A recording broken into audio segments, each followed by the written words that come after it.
Puji nama Tuhan. Shalom. Sebelum memulaikan apa yang menjadi pemberitaan firman pada malam hari ini, mari kita satu dalam doa, kita berdoa. Ya Tuhan, terima kasih banyak atas berkat dan rahmat-Mu ya Bapa. Hamba-Mu dan anak-Mu Tuhan ingin sekali berbagi sebagian dari sabda firman-Mu. Kiranya apa yang hamba-Mu beritakan, apa yang hamba-Mu perdengarkan Tuhan, bisa menjadi kekuatan, bisa menjadi pengharapan bagi setiap yang mendengar dimanapun mereka berada ya Bapa. Kiranya Engkau memberkati dimanapun mereka berada, dan siapapun yang menonton Engkau memberkati, memberikan kesehatan, kekuatan, kemampuan, dan apa yang menjadi firman Tuhan pada malam hari ini bisa menjadi berkat bagi semua orang. Di dalam nama Tuhan Yesus kami berdoa, saya berdoa. Haleluya, puji Tuhan. Amin. Amin. Amin. Puji nama Tuhan. Ada shalom. Shalom. Sukacita pada malam hari ini membangkitkan semangat kita untuk dalam mendengar dan merenungkan firman Tuhan. Untuk itu jangan pernah kita jemu-jemu dalam membaca dan mendengarkan firman Tuhan, karena firman Tuhan itu adalah kehidupan, itu adalah roti, itu adalah makanan untuk kehidupan kita. Jadi untuk malam hari ini mari kita buka dalam Matius 6 ayat 27 sampai dengan 34. Matius 6 ayat 27 sampai 34 dengan judul perikop hal kekhawatiran.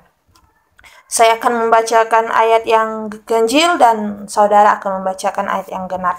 Siapakah di antara kamu yang karena kekhawatirannya dapat menambahkan sehasta saja pada jalan hidupnya?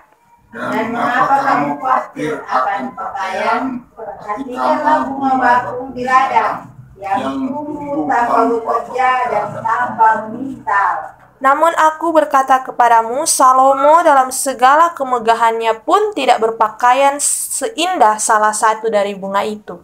Jadi jika demikian Allah mendandani rumput di ladang yang hari ini ada dan besok dibuang ke dalam api, tidakkah Ia akan terlebih lagi mendandani kamu, hai orang yang kurang percaya? Sebab itu, janganlah kamu khawatir dan berkata, apakah yang akan kami makan? Apakah yang akan kami minum? Apakah yang akan kami pakai? Semua itu dicari bangsa-bangsa yang tidak mengenal Allah, akan tetapi Bapamu yang di surga tahu bahwa kamu memerlukan semuanya itu. Tetapi carilah dahulu kerajaan Allah dan kebenarannya, maka semuanya itu akan ditambahkan kepadamu. Sebab itu, janganlah kamu khawatir akan hari esok, karena hari esok mempunyai kesusahan tersendiri. Kesusahan sehari cukuplah untuk hari ini. Amin. Puji nama Tuhan. Apakah saudara ingin disebut adalah orang-orang percaya? Apakah saudara ingin termasuk dalam golongan orang-orang percaya? Maka jika saudara ingin masuk dalam golongan orang-orang percaya, maka hal pertama yang ingin Tuhan lakukan dalam kehidupan kita itu adalah apa? Jangan khawatir. Nah, dalam kehidupan kita, apalagi dalam zaman modern ini, zaman sekarang ini, memang problematika hidup itu semakin hari semakin tinggi. Dan semakin hari zaman sekarang ini, memang kita sudah masuk dalam akhir zaman. Jadi di dalam Timotius dibilang tanda-tanda akhir zaman itu, Rasul Paulus berkata, sudah kurangnya kasih. Kasih sudah semakin kurang dan orang-orang sudah semakin tidak peduli. Tetapi kita di sini masih adalah tergolong anak-anak Tuhan. Jadi kita harus lebih dalam dunia semakin akhir zaman ini, kita harus lebih memperkuat kasih kita di dalam Tuhan. Yaitu yang pertama apa? Menjadi orang percaya. Jadi di sini dibilang di ayat 27, siapakah di antara kamu yang karena kekhawatirannya dapat menambah sehasta saja pada jalan hidupnya. Jadi orang pe jalan hidup itu tuh orang nggak bisa orang atur, nggak bisa kita atur. Kita pe kehendak, kita pe kemauan, memang kita punya kemauan, kehendak, tetapi itulah Tuhan yang menentukan. Jadi sehasta saja jalan hidupnya. Kita tidak tahu apa yang akan terjadi ke depan. Kita tidak tahu masa depan. Kita tidak tahu apapun yang terjadi dalam masa depan. Jadi itulah yang menjadi salah satu pedoman dalam hidup kita, yaitu apa? Jangan khawatir akan apapun juga. Sini bilang 28, dan mengapa kamu khawatir akan pakaian? Perhatikanlah bunga bakung di ladang yang tumbuh tanpa bekerja dan tanpa memintal. Nah, inilah yang menjadi problematika dalam kehidupan semua orang dalam hidup ini, yaitu kekhawatiran, overthinking. Memang dalam hidup ini tidak memungkiri, memang namanya juga manusia ya, semua pasti khawatir. Entah besok makan apa, entah besok anak mau sekolah di mana, entah besok masa depan seperti apa, entah besok kita mau jadi apa. Itu memang menjadi suatu problematika yang dalam hidup kita ini memang selalu kita pikirkan. Dan Tuhan bilang di sini, orang-orang yang berpikir seperti itu, di situ dibilang, sebab itu di situ dibilang di ayat 30, jadi jika demikian Allah mendandani rumput di ladang yang hari ini dan besok dibuang ke dalam api, tidakkah Ia akan terlebih lagi mendandani kamu, hai orang yang kurang percaya? Sini bilang orang yang kurang percaya. Jadi kita jangan menjadi orang yang kurang percaya kepada Tuhan. Itu Tuhan bilang, seapapun yang menjadi orang kehidupan, kalau orang berpegang pada Tuhan, itu memang orang secara manusiawi, Tuhan tahu hal-hal yang daging dalam kehidupan kita. Tetapi Tuhan di sini dibilang di ayat 32, semua itu dicari bangsa-bangsa yang tidak mengenal Allah, akan tetapi Bapamu yang di sorga tahu bahwa kamu memerlukannya semuanya itu. Jadi apa yang menjadi torang keinginan, apa yang menjadi torang kebutuhan itu Bapa tahu. Karena apa? Karena Tuhan telah pernah turun menjadi manusia sama seperti kita. Jadi Tuhan tahu apa yang menjadi kebutuhan, apa yang menjadi keperluan, apa yang menjadi prioritas kita dalam kehidupan, itu Tuhan tahu. Bapa tahu di atas, di sorga. Dan juga Bapa adalah pencipta dalam kehidupan kita. Jadi Bapa tahu apa yang menjadi segala sesuatu apa yang kita butuhkan. Jadi Tuhan di sini bilang jangan khawatir. Di sini bilang di ayat 31, sebab itu janganlah kamu khawatir dan berkata, apakah yang akan kami makan? Apakah yang akan kami minum? Apakah yang kami pakai? Jangankan pernah khawatir apakah yang akan kamu makan, apa yang kamu minum, apakah yang kamu pakai. Di situ dibilang, semua itu dicari bangsa-bangsa yang tidak mengenal Allah. Jadi jangan menjadi orang yang tidak mengenal Allah. Bukan berarti kalau orang tidak khawatir, orang tidak mencari semua itu, bukan. Kan seperti itu. Tuhan tidak mau untuk kita bermalas-malasan. Karena Tuhan pernah memberikan perumpamaan talenta. Tetapi perumpamaan tentang talenta, di situ kita harus bekerja, kita harus berupaya, tetapi jangan khawatir. Amen. Jadi ketika kita sudah berupaya, sudah bekerja, tetapi tidak sesuai dengan kehendak dan kemauan kita, tidak sesuai dengan ekspektasi kita, mungkin kita sudah bekerja, tetapi kenapa ya tidak cukup? Mungkin karena ada sesuatu hal yang Tuhan ingin kita pelajari dalam kehidupan kita, atau mungkin kita terlalu boros akan hal apapun, tapi Tuhan tidak pernah meninggalkan kita. Tuhan tidak pernah memberikan kita kekurangan. Maka dari itu, untuk menjadi apa yang menjadi kebutuhan kita, di ayat kuncinya itu di ayat 33, di situ dibilang, tetapi carilah dahulu kerajaan Allah dan kebenarannya. Jadi di sini dibilang, walaupun kita bekerja, kita berupaya seperti perumpamaan talenta yang Tuhan katakan, tetapi dari semuanya itu, sebelum kita bekerja, sebelum kita berupaya, sebelum kita berpikir untuk kita mau cari makan, kita besok mau makan apa, mesti bekerja dulu, bekerja. Akhirnya prioritas orang hidup itu sudah salah. Prioritas kita hanyalah pekerjaan, hanya kehidupan. Tapi di sini Tuhan dibilang 33, di situ Tuhan bilang, tetapi carilah dahulu kerajaan Allah dan kebenarannya. Jadi hal prioritas pertama yang harus kita lakukan itu apa? Carilah dahulu kerajaannya dan kebenarannya. Jadi kita harus mencari kerajaan sorga dan kebenarannya. Tuhan tidak cukup bilang kerajaan, tapi Tuhan bilang kebenarannya. Jadi berarti ada hal yang belum benar yang dapat kita lakukan atau dapat kita cari. Jadi orang mesti cari yang tepat, itu tetapi carilah dahulu kerajaan Allah dan kebenarannya. Karena Kenapa di sini dibilang kerajaan Allah? Karena kerajaan Allah itu adalah hal yang sulit untuk kita gapai. Kenapa saya bilang sulit?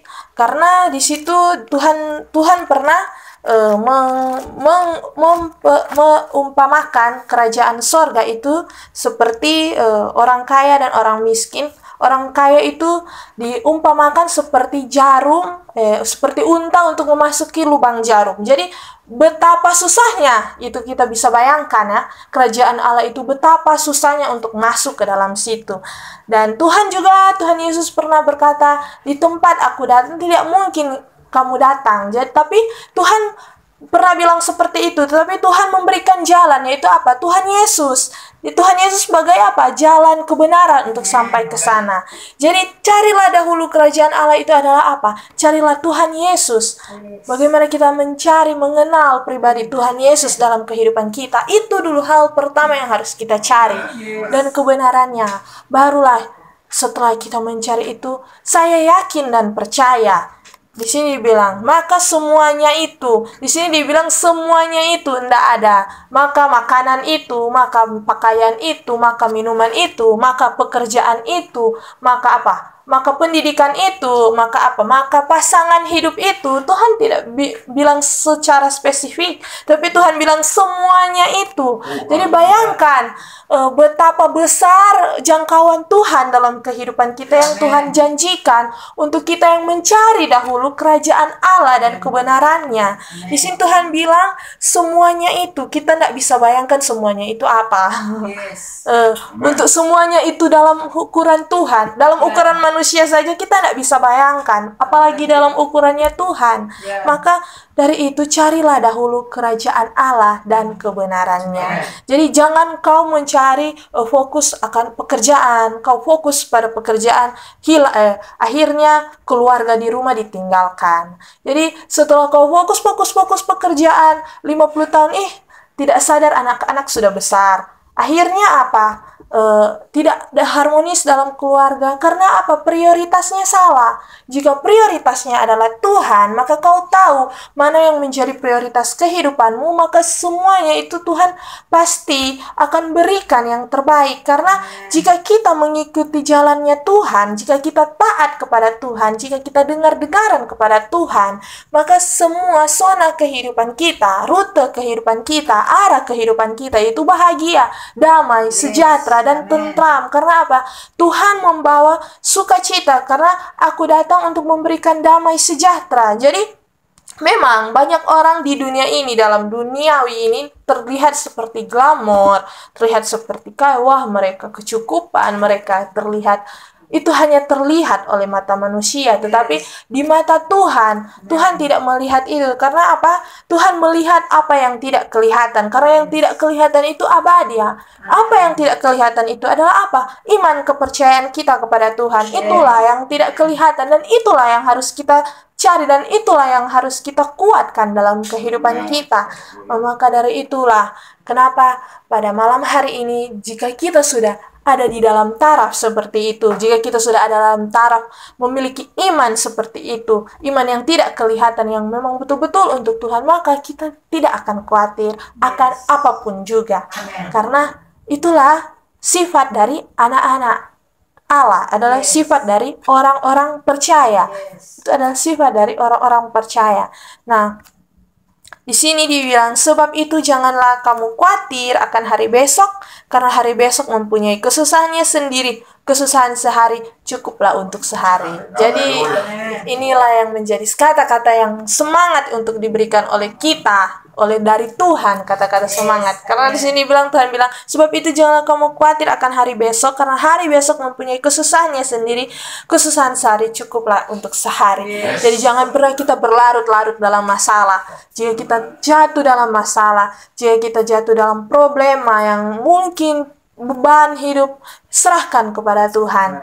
Karena Tuhan bilang kesusahan sehari cukuplah sehari. Besok ada ceritanya sendiri. Kita tidak tahu apa. Kita tidak tahu apa cerita besok. Hanya Tuhan yang tahu. Maka malam hari ini kita serahkan semuanya kepada Tuhan. Apa yang menjadi kekhawatiran kita, kita serahkan semuanya kepada Tuhan. Dan satu yang diminta, percaya kepada Tuhan, dan itulah mencari kebenarannya, karena Tuhan itu selalu memberikan damai sejahtera dalam kehidupan kita. Karena damai yang Tuhan berikan itu benar-benar adalah damai yang memberikan sukacita yang memang betul-betul dibutuhkan oleh manusia. Jadi inilah yang menjadi khotbah untuk malam hari ini, untuk dari pemberitaan firman Tuhan pada malam hari ini. Kiranya bisa memberkati bagi siapapun yang mendengar, bisa terberkati akan firman ini.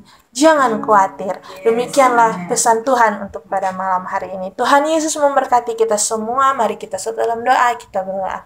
Tuhan Yesus, terima kasih banyak atas berkat dan rahmat-Mu pada malam hari ini. Kami sungguh diberkati akan firman-Mu pada malam hari ini, untuk tidak khawatir akan apapun juga Tuhan.